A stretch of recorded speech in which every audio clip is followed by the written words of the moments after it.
Hello, everybody, and welcome to Adobe Live. I'm the host today. My name is Flynn, and thank you so much for joining us. If you're watching on demand, this is we had Hannah on last week, so you can go back and check that one out. We might reference a couple of things in this stream that happened last week. I'll make sure that I share a link below for you, and maybe in chat if I remember to do it while we're live. And if you're watching us live, please feel free to jump in and say hello, ask any questions. It's always great. I see we have Dark Hours Co looking after us. Damani is in chat as well, so welcome back from last week. And without further ado, we can't do this without freelance designer Hannah Bacon. Hi, Hannah. How are you? I'm good. How are you? I'm good. Welcome back. Thank you. We did a live stream last week, and then the last time I'll talk about it.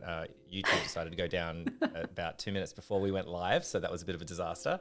Hannah has very graciously given up some more of her time to teach us about everything that's going to come up today. So I'm very, very thankful, and we thank you so much. So I know you put a lot of effort into planning out these live streams with us and things like that. So yeah, we're very happy to have you back.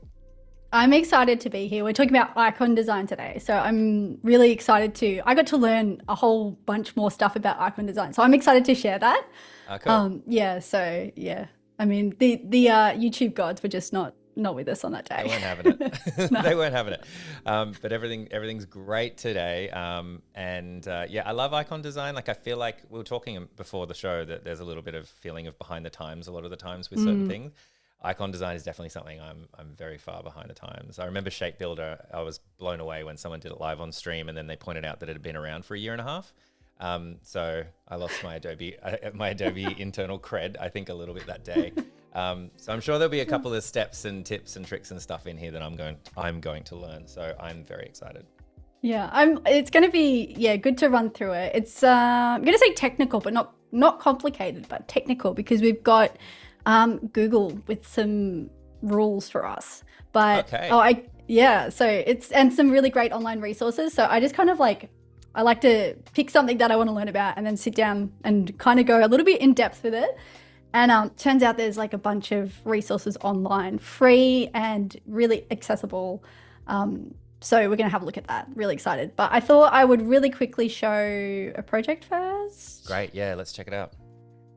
I'm a freelance designer from, I almost said Melbourne, like I couldn't help myself. Used to live in Melbourne, from Newcastle, Australia, and just love working on lots and lots of bright, colourful things. Like I'm doing a brand with neon colours in the colour palette, and just love it.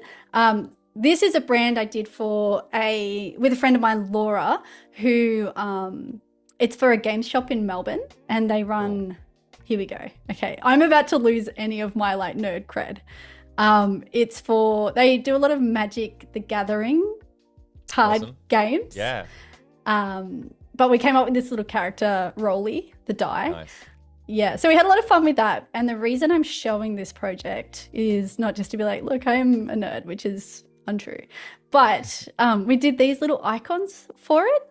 And I think just over time and learning that there is a lot of, rules to follow out there to make it easier to scale them down. So when we did this, to scale it down, reducing it and stuff, but I think these kind of, I'm not gonna say rules like you can't break it, because watch me break all the rules basically. Right. But lots of recommendations to help scale it, and then you kind of go, oh, that works really well. That's great. Thank you for helping me figure that out, because these are a little bit illustrative, so there's a little bit of detail in them and stuff. Yeah. But this was a really fun project to work on, basically. Awesome. Yeah, that's super cool. I know Dark Hours in chat will be very interested in this. Oh, okay. Well. Yeah. You're probably shaking my head at my lack of knowledge about. Nailed it. Magic the Gathering. Yeah. That's all you had to say. It's perfect. Yeah. And they called the shop Plenty of Games. It abbreviates to POG. You remember POGs from the 90s? That's yeah. Cool. So it's a little throwback to that as well. So they're not watching, but they were just the best to work with. They were so much fun. Oh, cool. But so today we're going to be working in Illustrator. I just have to move that out of the way. On this brand that we looked at last week. It's a dog luxury spa brand, not real, obviously. And we played AI or real life on a lot of the mock-ups as well. Yeah. What we're going to be doing is creating an icon set for this. So I'm not oh, I think I did show this. I think I showed all the photography and stuff. You did the photography to illustrations, which were amazing. They're so cool. cute, yeah. Yeah. Yeah, so just created a bunch of illustrations and stuff. We've got these illustrations, but it's like, how do we take this, which is very illustrative, not an icon, and create something that works as an icon from this? So, okay, bear with me. Not my greatest work, especially the pugs up the top here. The pugs are awesome. I just struggled with I'm just like, I can't draw cats and dogs. Like, I draw a little picture on the girls' sandwich every day. It's for school. And I'm like, is that a cat pirate? Like, are they going to know what that is? That's awesome. Anyway, yeah, no negative feedback so far. So No, I love this is our little dog with the cucumbers on the eyes. This is our little pug, which is like giving Darth Vader low key. Where is it? Yeah, there's our little pug. So, but that obviously is not going to scale very well. So if we make a copy, yeah. Right. So this, I think, like, just for people that are very new to Illustrator or don't work a lot with vector, what's happening there is, I mean, you'd see this trip up student designers and early graduates all the time, right? Yep. It's like the line work is a bit of information, and if you scale it up or scale it down, the line is going to remain at that thickness. And exactly. I've seen whole logos get rolled out and they get scaled, and I'd see them on the side of the road. There was one. There was like a grill, and it was clearly done by someone who didn't understand the line work, and it had lots of lines like this, a bit more like your other logo, where it was like a circle that was kind of in a shield, kind of holding it with the type. And the type scaled perfectly, but the line work was tiny, like really, really thin on big signage. And I was like, oh, they've rolled that whole project out without creating outlines. It was pretty brutal. Yeah. Oh, yeah. And I guess I think that is something that we spoke about in the last stream, was outlining those objects to export, which is pretty essential. It depends, like, because I upload them into Adobe Express, you can change the line weights in Adobe Express if you upload SVGs, which is really handy. So you could upload this and they could scale it and then bump up the line weight. But totally, absolutely, you are 100% correct. You need to export with expanded line work. Like, do it, just do it. I'm in the transform panel here, and what you can do is, so I had that unticked because I find, like, working with icons, you want it consistent. Sometimes with illustration and stuff, you want it to scale, so you can kind of work with it a different way. In the transform palette, you can go scale corners, scale strokes and effects, and then it will actually scale up. Cool. So that's like, but then you end up with, like, so I would personally fix that to a rounded number and scale it down. But even with that, if you're scaling it, it's like what? What is that?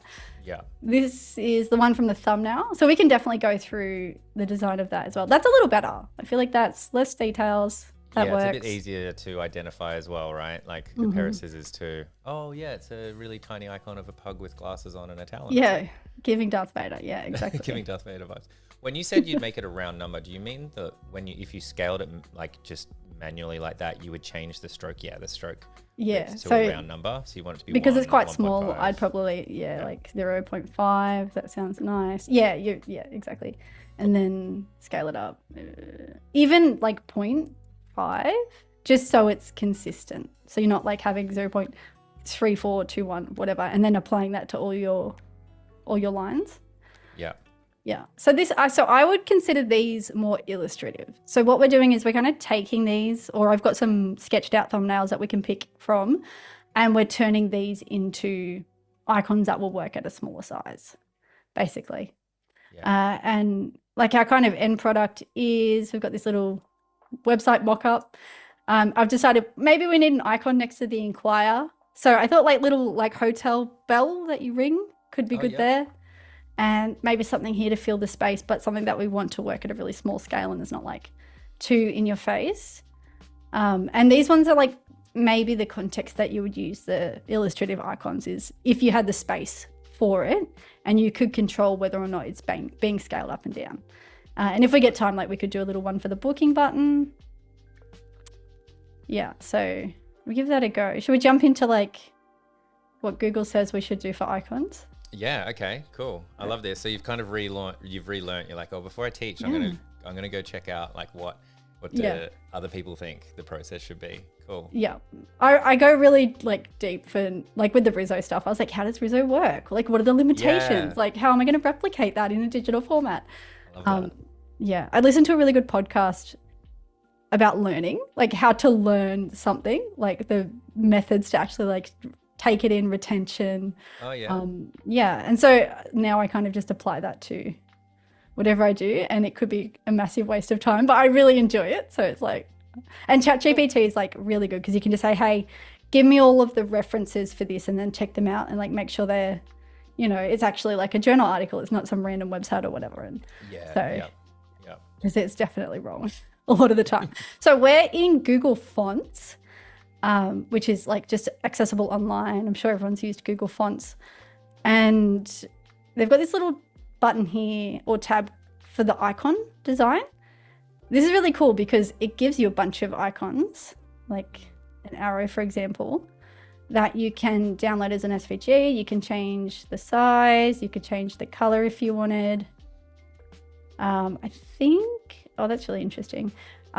You can change like whether or not it's filled. So if we actually go over here, so it's not just like these, like changing the size of it. You can actually change the weight of the arrows, Wow. of the icons. Yeah, I feel like it's just like, yeah, this is a really useful. You can change it, swap it so it's filled. And I think that's a really good example of how to create filled icons, because sometimes it can be just a little bit tricky to get that, like the reversal. Yeah. So like this one, for example, changing the grade, which I think it is to help it work at different sizes. So it's not just the weight, but it's like, I want a really small icon. Is it going to look better a bit heavier? Just kind of mess around with those settings. The optical size, so it's you can get quite difficult on it. What's the optical technical on size it. changing in this context?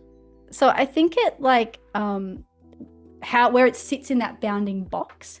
So it kind of comes up a little bit bigger. Huh. You can see it's kind of like jumping around.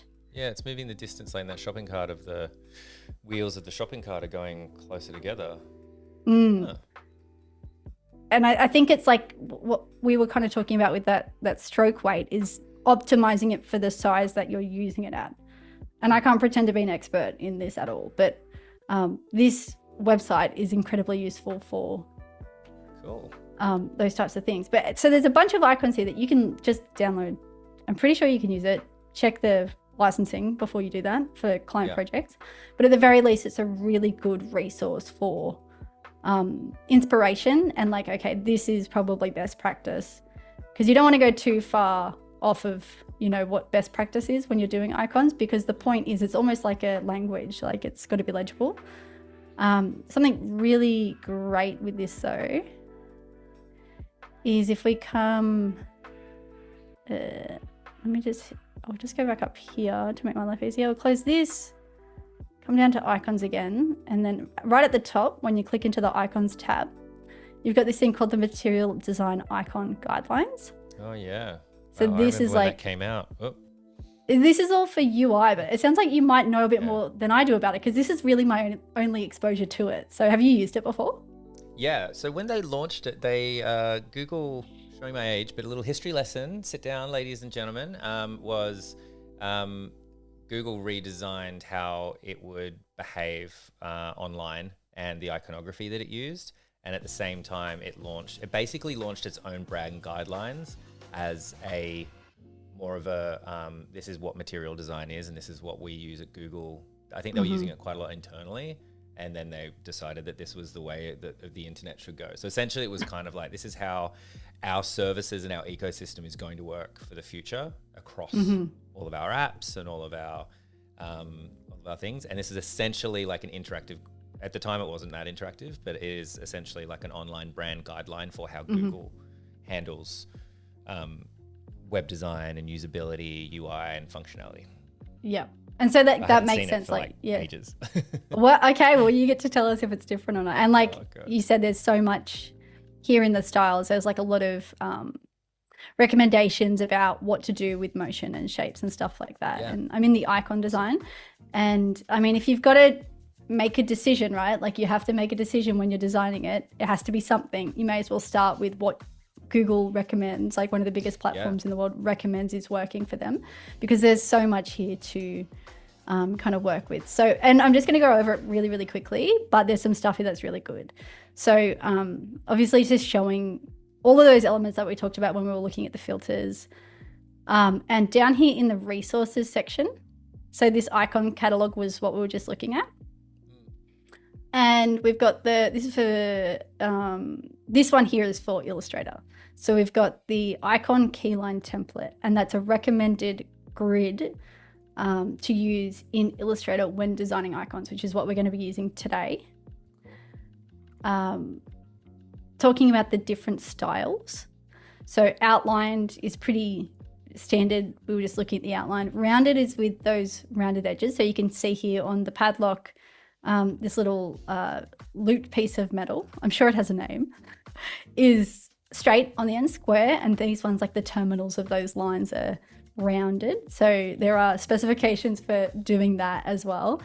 And then sharp. So it looks like these ones have rounded corners on the outside. These ones are very sharp. And it just depends on what the brand is that you're working with and any sizing limitations. Like I think they recommend sharp internal corners because it's more legible at smaller sizes. Right. Cool. Yeah. It's all here. And we can go into so I probably should just click on this one here. It just downloads it as a template that I've then opened in Adobe Illustrator. So in the designing icons section, it's got some principles, some guidelines on how to design icons. I guess it could be like applied to logos, right? Like a logo I think there's a big Venn diagram of like logo design and icon design. Yeah. Mm-hmm. Really similar. Like that would not work as a logo, but that's would be fine. So just simplicity.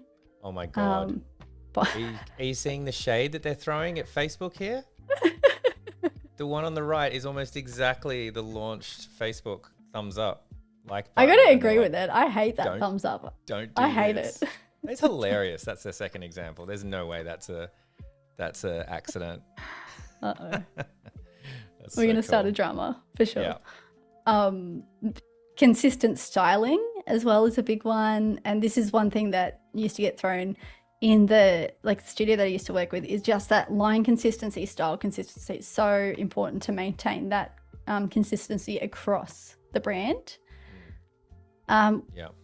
Sizing as well. So we'll be working at the 24.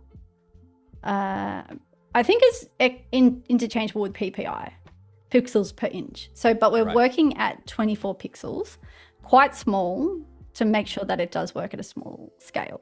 And that's interesting because pixels is something that we tend to talk about a lot more in Photoshop and when we're not doing vector design, but we're in vector design, but we're actually talking about pixels, which is quite interesting. Yeah. So, and that's just the artboard size that I've set it up at. We're actually working within the 20 pixel kind of boundary. But it's basically to make sure that, we could design it at 48, but we really want to make sure it's going to work at a small scale too. So we should probably do that. And then this is our live area, is that 20 by 20 pixel. And this is our padding. So similar to what we talked about with the logo design, how we saved it out with that padding around it is what you want to do with your icon design. So obviously, maybe if you have to, don't do that. Don't actually make it bigger than the 24 because it might get cut off. This is our grid that we'll be using. So you can see it's got a lot of different shapes within it, and it feels confusing, but then once you jump in, this is where I start breaking the rules. I'm just like, I don't think we need to live and die by it has to be as wide as this square, for example. I think there is, just looking at the Google examples, I think there is some flexibility around, maybe I'm not going to get employed by Google, but I think in general, my opinion, is that there probably is some sort of flexibility around designing icons, and then your client can let you know if they have any specific requirements. So there's a square, circle in there. Basically, it just contains all of these different shape orientations so that you can, default to, okay, that's my envelope. That makes it easy. Also talking about designing on pixel so that you don't export and end up with that fuzzy line. So you can actually in Illustrator set it to snap to pixel, I think, which I do and don't use, but we're going to turn the grid on anyway. And so pretty much we'll just be designing to the grid. We're looking at the anatomy of the icons, which we don't really need to go in today. Basically, we'd just be working with the corners, the inside, which is the counter space, and making sure we're keeping it inside that grid. Here, they've got some kind of recommendations for the radii of the corners. So it just makes it more consistent. So you can be choosing to, and I'm swapping this out for PP, like pixels, like 2 pixel diameter radius for the corner, which is, I'm very confident that it's interchangeable. Otherwise, like, I quit, I'm done. Yeah, I think you're safe. I think you're right. Yeah. Yeah, so we don't want anything like more than that, and we don't want to mix it either. We want it to be nice and consistent. Also recommends that the internal edges of those rounded corners are square or straight, so that it maintains legibility at a smaller size. So that might kind of get a little bit confusing at a smaller scale, especially with the inconsistency. Yeah. Just looking at weight and stroke. So we're going to be designing at 2-point thickness or 2 pixel wide. And then obviously if you're designing an entire icon set, you can kind of build it out based on that. So it's just about maintaining that consistency. And when you get a little confused, like, what is it? What should I make it inside when I'm doing the reversed version of this? It's like, we'll set it to 2, kind of, because that's what you've been using consistently.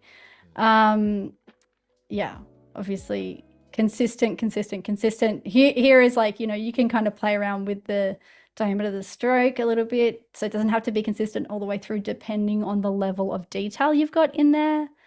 I mean, I love an isometric design a lot. Yeah, but maybe Google's like, hey guys, larger scales only. And then the application. So this is just more, how can you use that in the correct context? Like, it makes a lot of sense based on what you were saying, that this is a guide to use for their systems and just across the web in general, is how do we actually apply those icons in context? So it's just like a really, really, really useful guide for some very serious work that we're doing. That's awesome. That's such a great resource. Yeah, I haven't seen that in a long time, and I imagine there's lots of information about hierarchy and other details as well in there. I shared it in the YouTube chat as well, so awesome. Hopefully the people watching on demand can also see that. Should be able to, but that's cool. Yeah, I'm going to check that out. It's so helpful. Like, I was like, okay, I found all the info I need right now. I don't really need to go look for anything else. Okay, so I've just opened that template that I downloaded. You can see here it's got the restrictions. We're going to open up our layers. So I've got the guide layers, and then they've set the bounding boxes. Oh, that's interesting. To a different layer. I'm not going to touch that right now. And then I'm just going to call this icons to keep it simple. But you can see there's no grid. And I think it's helpful to have the grid on, but we can also turn the grid off. So I'm just going Command semicolon. That's not working. So we're going to go View. It's grayed out. Maybe I'm. I don't know. That's weird. New layer.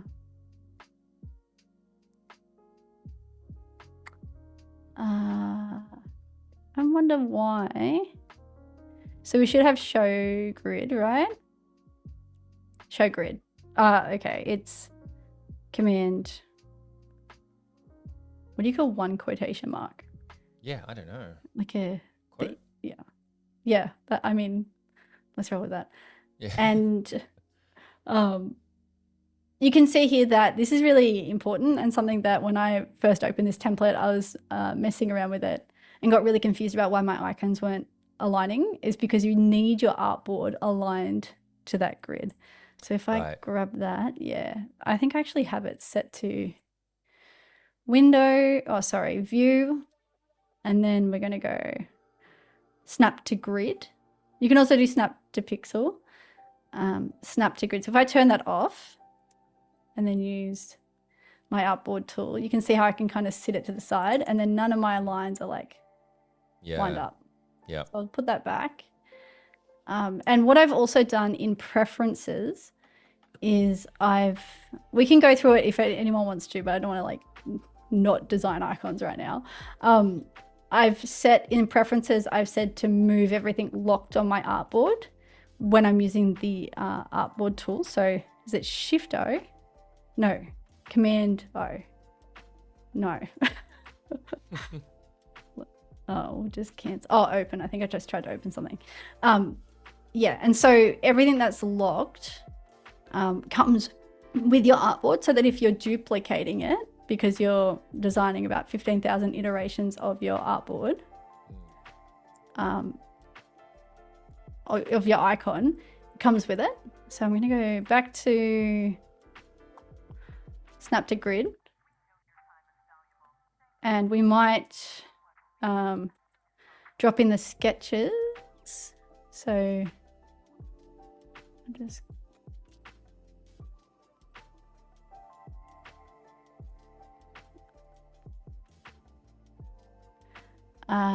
got some thumbnails here that will pop in slowly getting there. And while we look at it, I might turn that pixel grid off, which is just command whatever that's called, one of those. So it's set up at 24 by 24 pixels, so obviously it's like quite small. You can see how big this image has come in at. There we go. But we can pretty much just drawings? Yeah, I did it in like on the iPad, so with like the drawing assist, and I'm like, oh my god, I am a good drawer. Like, no. Yeah, really cool. But so we could pick an icon. Maybe the first thing we do is this little like hotel bell, just because it's super simple, be really quick, and then we could pick another one to work on. So I'll turn our grid back on, and what we could do is we could use our pen tool, create a line. It's in white for some reason, so default. Oh, I want to get rid of that fill. We're just going to design it in black. Like, there's no reason to deviate from like just doing it as standard as possible. You can see here I've used that grid line to create our line, and I'll bump it up to 2, but it's not sitting. I mean, it kind of is sitting within our pixels, but I find that using the lines while like with open shapes, it becomes a little bit messy, because then if you like, you need to add slightly more detail and drop it to 1.5. It's kind of hard to get it to line up to the top. So what we're going to do is actually just create a rectangle, a solid rectangle.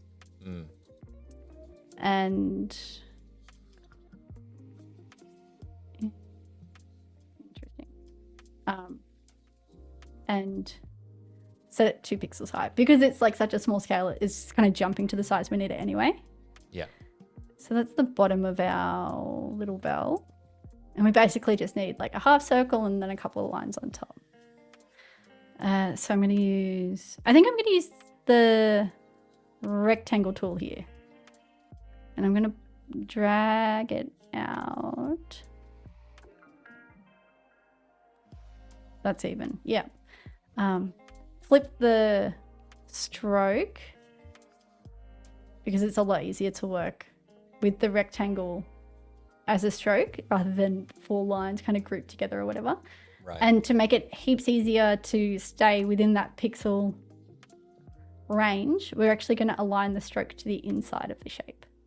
And that, so we're drawing the rectangle on the outermost edge that we'd like it.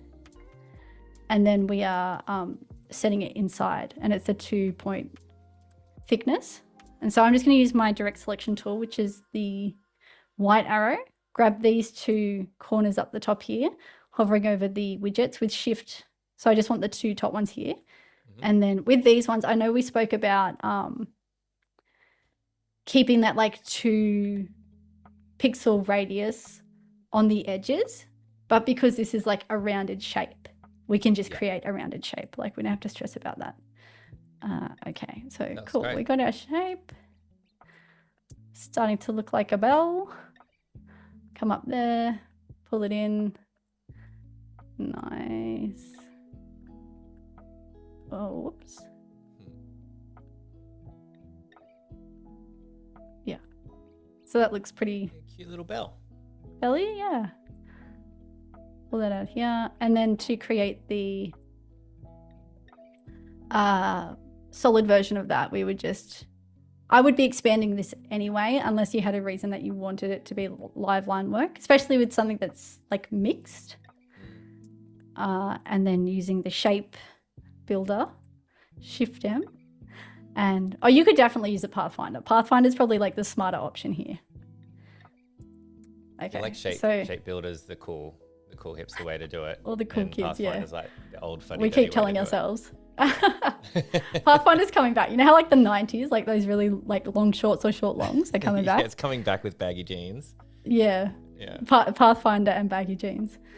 So we've got, this is like the sharp version. Let's create a rounded version. And this is here where we could click in. Oh, I think we'd probably have to do these both at the same time. So I wonder if we drag it in, that's a 2 pixel radius there because our line is 2 pixels. So just kind of direct selecting those edges, pull it in, direct selection those edges, pull it in. But we'll leave these bits sharp here with like the contrast. And I feel, I mean, it's not even going to let me, but I feel like it's just unnecessary to add in any kind of curves. Yeah, I think that's great as is. It's kind of like the ends are curved, not the negative space or anything. Friendly and approachable. And then for our reversed version, or the solid version, sorry. So we've got sharp, rounded, solid. Okay. Cool. I think, I don't know, for this brand, I feel like maybe sharp because it's like just, it's supposed to be like a really highbrow, is it? Highbrow, stupid brand. So let's pop it here. And I think another thing to mention, which I didn't really go into too much detail with, something that they talk about in the those kind of recommendations online is matching your icon with your font weight. So this, for example, we're not going to go change our icon weight, but what we could do is just change that to match it, so it's kind of more consistent. Yeah. Okay. That's more logical. I thought you're going to get to the point where you're kind of like measuring the size of the width of the E, and then going, okay, that's our baseline, and then going, and I think sometimes you can optically just get away with things. And just kind of... exactly. Yeah, like that's pretty. And then if we zoom out, I think you're correct. Like it's totally about legibility and optical alignment rather than being technically correct. Yeah. I bet there's someone somewhere out there screaming, going, no, you have to do it perfect. Yeah. We're going to designer jail. There's other things to do. So we could space it, but I feel like that's too far away. So, yeah. There we go. Yeah. So that works. Like you kind of be viewing it that size on a mobile. You can you tell what it is? I feel like you could tell what it is, right? Definitely. Yeah, I think so. Especially, it's always contextual, right? Like it is a website. Once you get to this part where you've clicked through to our services, or you've Googled something, or someone shared it with you, or there's an ad, or whatever it is, your journey to get there Yeah. contextually you'd be like, that's a bell for sure. And that's such an important point as well, as they bang on a lot, rightfully so, about making it make sense.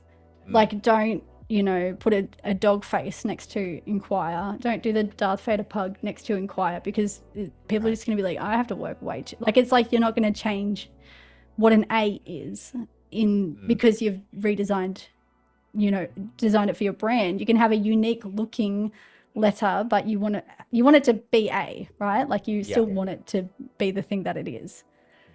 And so one thing that it does mention as well is, if possible, adding text tags. So obviously in this context, not appropriate, not going to work.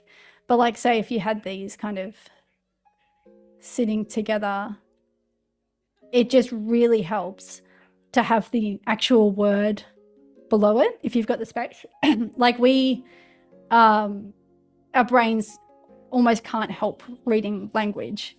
Like, you've probably walked past someone with a shirt on and you just have default read it. Like, you can't not read it. Yeah. So that it's just going to communicate exactly what it is you're trying to communicate to a person. Like, so. Right. Having the word there as well as just the icon by itself, you're going to, even if people think, oh, I didn't really read it, but they did subconsciously read it and get what it was doing. Yeah. Yeah. You can't help, like, have you seen it, something called the Stroop effect, where you're trying to read like the word red, but it's in blue, and it just takes you a really long time to be able to, like, I have done that. Yeah. Read, like, say what color it is rather than just read the word. Yeah. We just can't help it. Like, if there's text, we'll read it, like, almost always, unless there's something competing for your attention. If there's text, you will just try and read it. Just take it in. Yeah. I remember years ago when someone, they, you know, speed readers or something, like how they read and they go above and then they did it on the computer where they just did a word after a word after a word.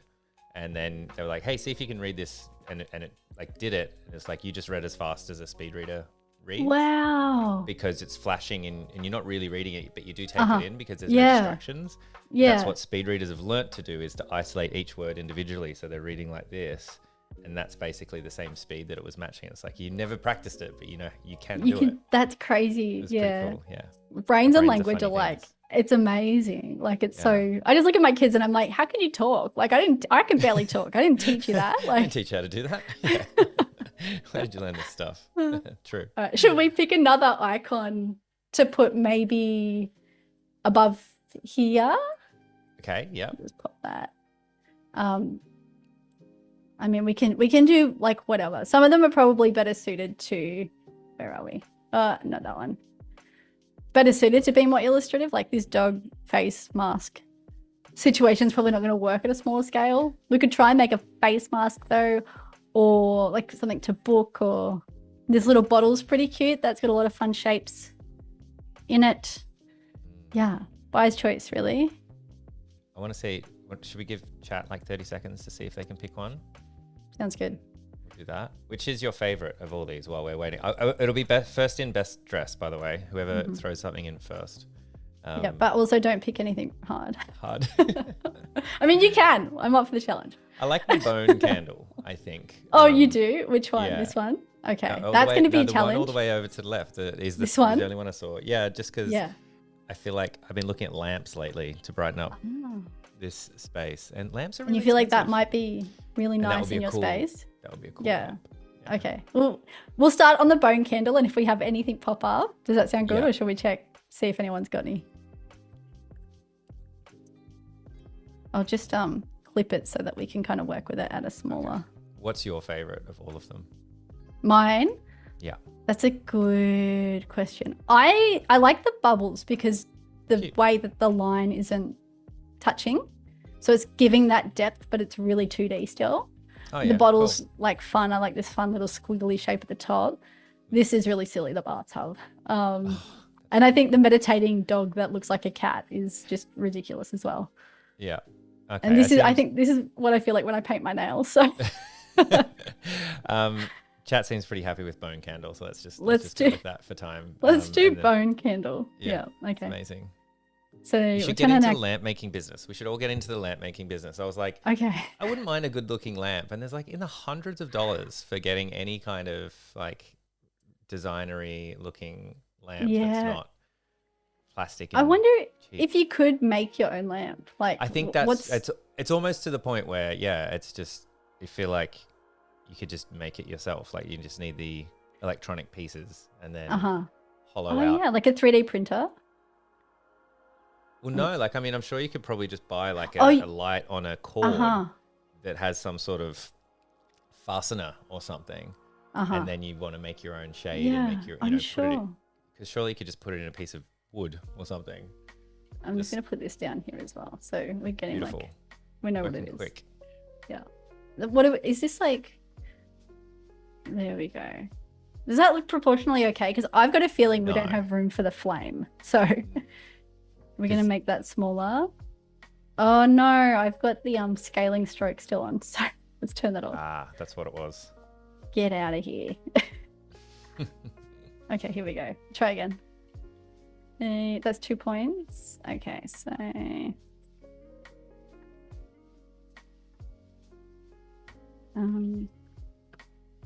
all right, we've got, this might be a challenge to get into the space, but I feel like we can do it. I'm not going to be defeated by a bone candle. All right. Imagine if that was the end of your career. Just... Google called and they're just like, look, we just can't stand by. Yeah. There's a lot of things we're not going to talk about, but this. Okay, so I've got I'm just wondering about this little flame bit here. Oh, okay. I'm going to create a circle. We're going to put the stroke on the inside and just see what we can get away with. Okay, so this I think needs to be smaller, like shorter. It's got to still read like a bone though. I'm going to grab this. Accidentally gave you the hardest one. Yeah.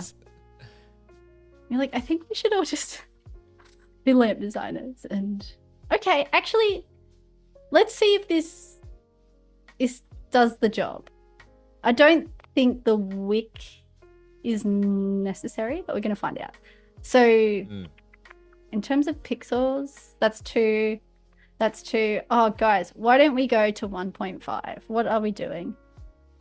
This might make it a little bit easier, like a little more legible. So, but we're going to turn off our grid and I'm going to combine these shapes to just see what happens. I think it's going to swap the stroke, so we'll have to swap it back. Oh no, it kept the stroke. Oh, that's pretty good. That looks all right. And then, I mean, I don't know if it looks all right, but that worked out all right.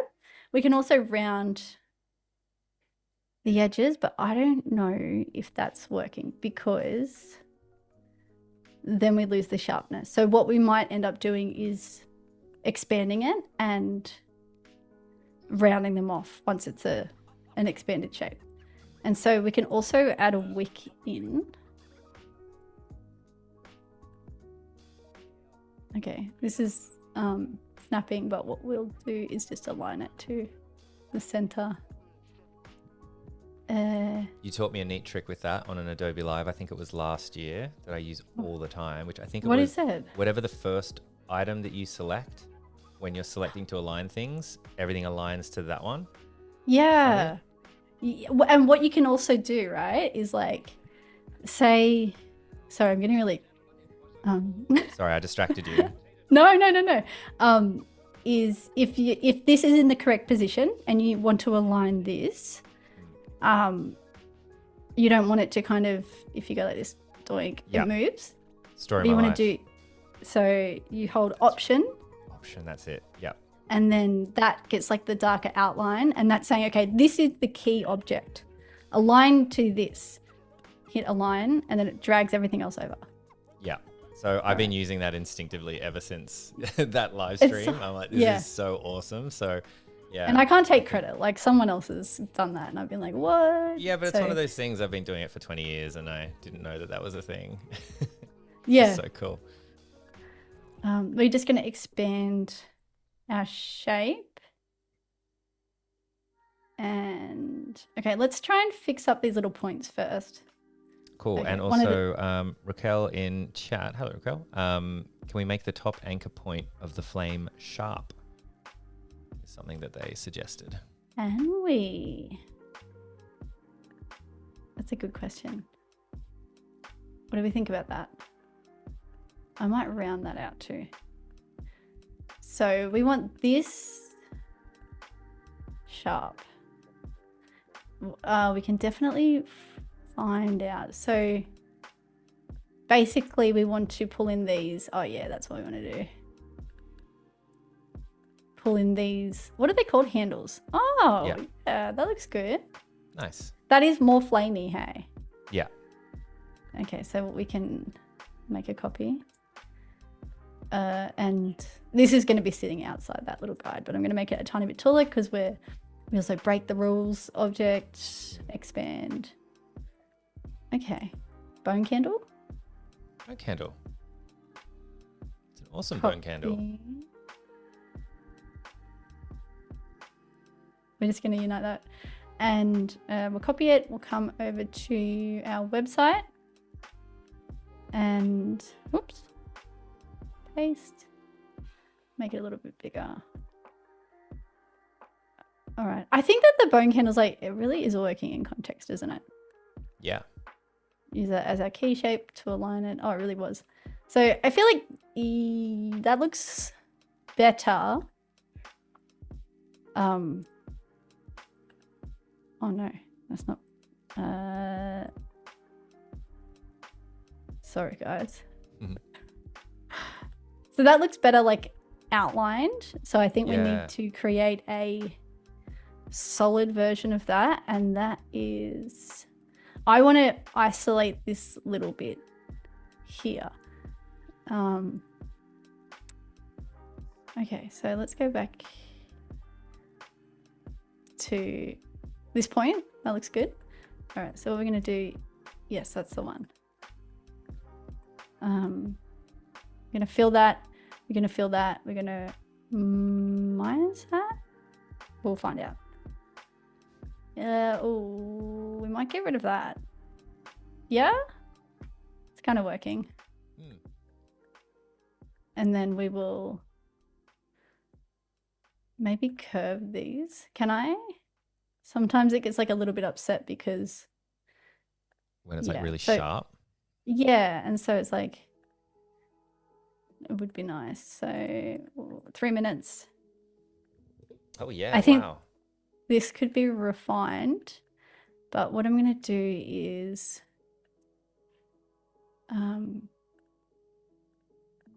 so I've got a solid shape. I'm going to group all of that together. Like, let's make that just some random color for now. Okay, bring it to the top. What I'm going to do is cut, instead of like going through it and uniting it and then figuring out what's going on with all those anchor points, is I've used the shape builder. I'm getting rid of that black background. I'm getting rid of the black shape, and now we're left with just a solid shape. Yeah, okay, and now I have my anchor points. So right, cool. Let's go. Oh, we're going 1 because we have 2 minutes. We're gonna see what happens. Yeah, I don't know. I'm not like fully sold. It's turned into a bit more of a hat, I think. the bone hat stand. You know, the bone hat. Yeah, that. Oh, whoops. Okay, so, but I think this will work better. I think it'll work better for the space. But I'm not unhappy with that. I feel like we really pulled it out of the bag. That's really cool. Considering. It's a challenge. Let's group it just to make sure. And then the point is that it's going to work better in this context. Right. So, and I think I scaled that up and then something happened because that's really close. It should be a bit like further. Scale it down. And the test, I guess, is if you click through to this website and you saw that icon, would you know that that was a bone candle? Okay, so what I think is challenging is I've never seen a bone candle icon before, and I've also never seen a bone candle before. So contextually, I think it is a bit of a challenge because it does look like the thing that it is, but the thing that it is doesn't exist. That's okay. So the light makes so much sense Uh, contextually, right? Everyone knows the yes. bell. Everyone's seen movies where they use the bell, and it's service, and it's at cafes, it's at restaurants, it's when you check into the Budapest hotel. Yes, The exactly the bone vibe. candle Yeah. is a rarer icon, I think. Yeah. So yeah, Like if you were a lamp maker and you were like really, you're in the bone candle industry, which we it will all might, be in soon. Yeah, yeah. Yeah, like this is the new direction, I think. Especially after this, maybe this is the last. this is it. Death It's been knell. real good, guys. It's been really good. I'll tell you what, I'm very impressed that you could do that. Definitely at Oh. the start, I was like, wow, there's almost no space to do. It was like Yeah. 5 different circles that needed to stack Yeah. in vertically, which is not the right. Like it's very challenging in there because you Yeah. really want round and square things, right? Not Mm-hmm. necessarily super thin or super wide things. So I think it was a good challenge at kind of pushing iconography to its Mm-hmm. limit, I would say, and still pulling it off. Yeah, I really like that assessment. I like the suggestion of the pointed top of the flame. Yeah. I feel like that helps it to be more readable as like a fire. So yeah, we got there. It was a good effort. That was awesome. That was really cool. And thank you for the resources and everything. We will have to wrap up because Jeremy Lord's about to jump on. I want to give him enough time to set up. And it looks more bony, the outline version. Thinks I probably am not pronouncing your name right, but thank you so much for your comments today. And also Dark Hours for looking after us as well. For those watching on demand, I did share that link in there. You might need to click through one more time to get to exactly where Hannah was, but I did share it, so that should work. And thank you again, Hannah, for coming back and taking us through all this. It was really awesome. And thank you. Lots of fun. Thank you. Oh, actually, where can people find more about you? We got one more. We got a minute. Where can people Oh, find yeah. more about Hannah? I'm on the internet. Would you believe it? Oh my God, Hannah wow. Bacon, hannahbacondesign.com. And on Instagram occasionally. Otherwise, yeah, I mean,